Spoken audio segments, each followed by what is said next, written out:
आगे बढ़िए, रसूलुल्लाह सल्लल्लाहु अलैहि वसल्लम ने अब्दुर्रहमान इब्ने औफ को दूमतुल जंदल के इलाके में भेजा। और आपको शायद पहले इल्म हो, ये वो सुन्नत रसूल सल्लल्लाहु अलैहि वसल्लम है कि जिसको आज भी मदारस में, दीनी इदारों में अपनाया जाता है। क्या? अब्दुर्रहमान इब्ने औफ को सामने बिठाया रसूलुल्लाह सल्लल्लाहु अलैहि वसल्लम ने, कहा मेरे सामने बैठ जाइए। जब वो सामने बैठे तो रसूलुल्लाह सल्लल्लाहु अलैहि वसल्लम ने अपने दस्ते मुबारक से एक इमामा पकड़ा और अब्दुर्रहमान इब्ने औफ के सर के ऊपर इमामा पहना दिया।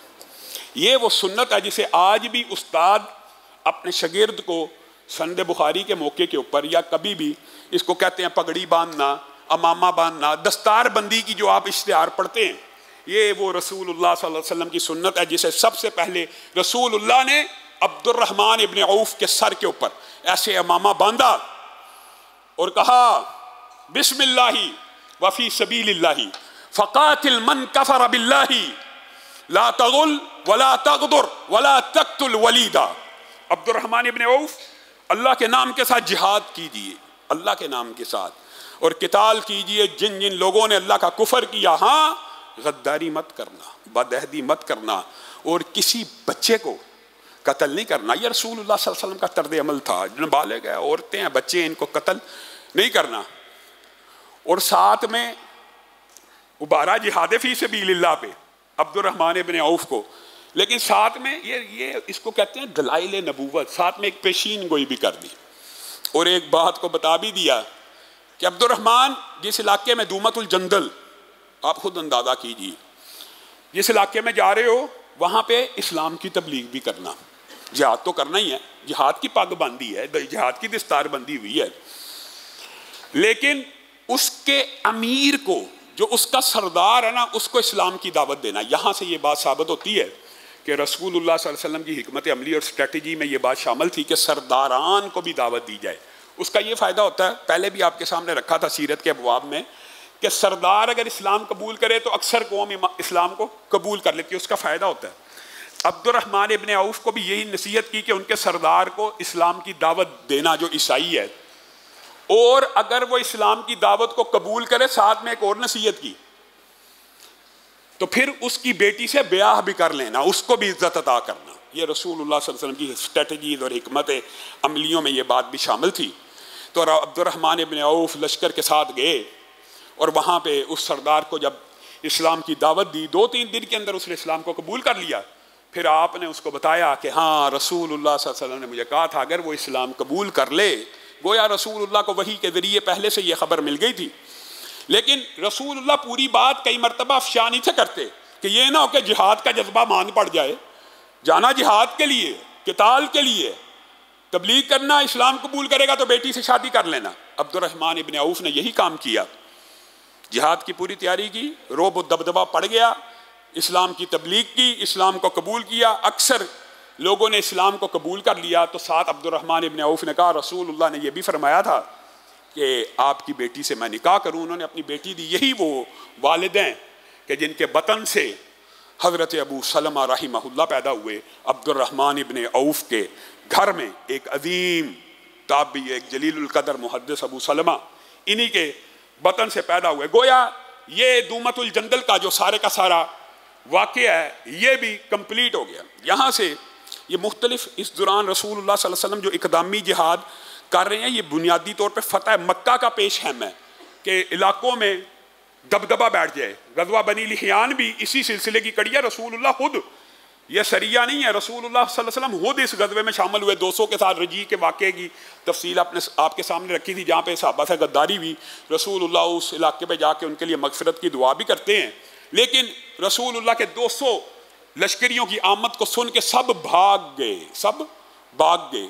तो रसूलुल्लाह सल्लल्लाहु अलैहि वसल्लम ने इसके अलावा फदक में हज़रत अली को भेजा कि जाओ फ़लाँ जो यहूदी हैं वो बनु साद की और बनु अब्दुल्ला की मदद तलब कर रहे हैं। हज़रत अली इस बात की खोज लगाने के लिए रातों को सफ़र करते रहे कि क्या वाकई बनु अब्दुल्ला या बनु साद के लोग यहूदियों के साथ कोई पैक्ट कर रहे हैं। एक रात छापामार कार्रवाई के अंदर एक शख्स, एक जसूस को हज़रत अली ने पकड़ लिया।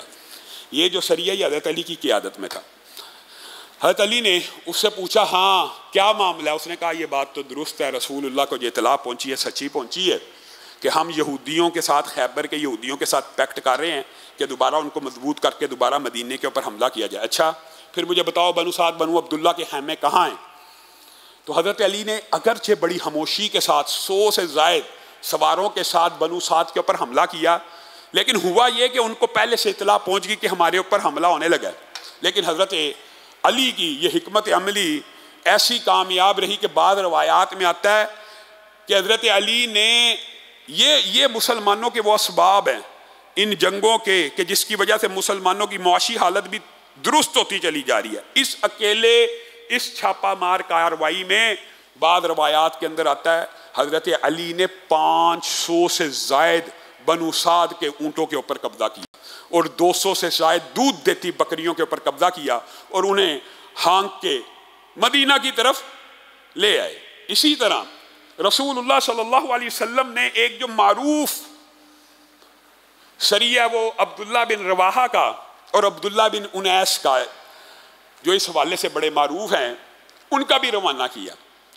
और ये अब्दुल्ला बिन रवाहा की क़ियादत में सिर्फ 30 सवारों का दस्ता, सिर्फ 30, और अब्दुल्ला बिन उनैस को भी साथ रखा। रसूलुल्लाह को ये इत्तला पहुंची कि खैबर के यहूदियों ने वो जो बनु साद के साथ हज़रत अली ने किया, अगरचे उनकी कमर टूटी, लेकिन खैबर के यहूदी अब एक सरदार है युसैर बिन रिज़ाम, और युसैर रिज़ाम इसको कहते हैं, इसके साथ पैक्ट कर रहे हैं और इसको ये लालच दे रहे हैं कि तू अगर हमारे साथ मिल जाएगा हम खैबर की खजूरों के अंदर तुझे हिस्सा देंगे, तू हमारे साथ मिल के रसूलुल्लाह के ऊपर हमला कर। ये बड़ा जर्नैल था और जंगजू था। तो रसूलुल्लाह सल्लल्लाहु अलैहि वसल्लम ने अब्दुल्ला बिन रवाहा को और अब्दुल्ला बिन उनैस को कहा, जाओ ज़रा युसैर बिन रिज़ाम का तो ताक़ुब करके आओ और उसकी इस्लाह करो, और अगर वो जंग करता उसको कत्ल कर दिया जाए। तो ये सहाबा गए, अब्दुल्ला बिन रवाहा और अब्दुल्ला बिन उनैस ने युसैर बिन रिज़ाम से मामला तय किए और कहा, तू कहाँ पे भटकता फिर रहा है? खैबर के यहूदियों के साथ पैक्ट करना चाहता है, तेरा पैक्ट हम रसूलुल्लाह के साथ ना करवा दे। तो कहा बदले में क्या मिलेगा?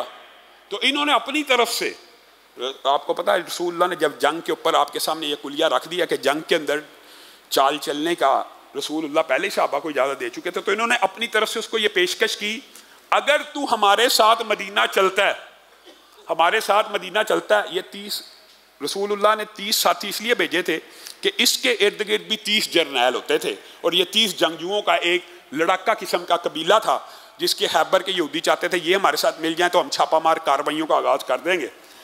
तो रसूलुल्लाह ने 30 सवारों को जब भेजा तो इसको यही ऑफ़र की, अगर आप रसूलुल्लाह से मिल जाते हैं तो हम खैबर की हुकूमत आपको अता कर देंगे, यानी खैबर की गवर्नरी यहूदियों की बजाय आपको दे देंगे।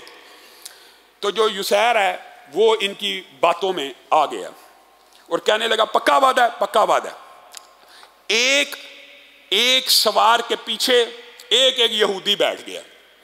30 सवार ये थे और 30 ही वो यहूदी जो लड़ाका और बड़े जंगजू और बहादुर थे, एक एक के पीछे एक एक बैठ गया।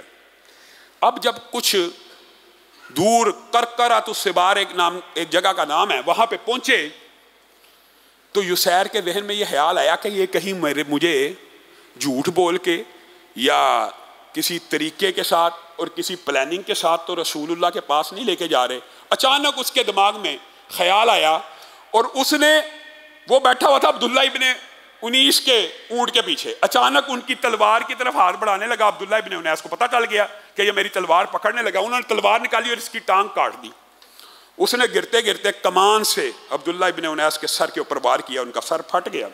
अब्दुल्ला बिन रवाहा आगे बढ़े, इसको कत्ल किया और 30 के 30 वो जो यहूदी बड़े सिपा सलार और जर्नैल थे, सारे के सारे साहबा ने उनको एक एक करके मारना शुरू किया। 29 मार गए, एक फरार हो गया और जिसने ये सारी खबर फिर यहूदियों को जाके पहुंचा दी। तो अब्दुल्ला इब्ने उनैस भी जब रसूलुल्लाह सल्लल्लाहु अलैहि वसल्लम की बारगाह में पेश हुए, अपना फटा हुआ सर दिखाया। रसूलुल्लाह सल्लल्लाहु अलैहि वसल्लम ने उस फटे हुए सर के ऊपर हाथ को फेरा, खून भी बंद हो गया और जख्म का निशान भी गायब हो गया। और ये भी मौजज़ात रसूल सल्लल्लाहु अलैहि वसल्लम के अबवाब में से, गोया रसूलुल्लाह सल्लल्लाहु अलैहि वसल्लम ने खंदक के बाद हमेशा इक़दामी जिहाद किया। फ़तह मक्का की जो लोग असल में खंदक के बाद सीधा फ़तह मक्का को जो बयान करते हैं कि ये क्या हुआ कि 2, 2.5, 3 साल के अंदर अंदर ही इतना बड़ा इनकलाब बपा हो गया कि कहीं हज़ारों में आए थे और अभी शिकस्त नहीं। ये रसूलुल्लाह की हिकमत अमलिया थी और ये रसूलुल्लाह सल्लल्लाहु अलैहि वसल्लम की इक़दामी जिहाद की कार्रवाइयाँ थी मुख्तलिफ़ इलाक़ों के अंदर कि जिसकी वजह से ये माहौल बना। और बाद ऐसे चंद वाक़यात इंशाअल्लाह आइंदा आने वाले खुतबे में आपके सामने रखेंगे। अल्लाह रब्बुल इज़्ज़त हमें सीरत रसूल से जो जज्बा जिहाद का सबक भी मिलता है उसको भी अपनाने की तौफ़ीक़ इनायत फरमाए।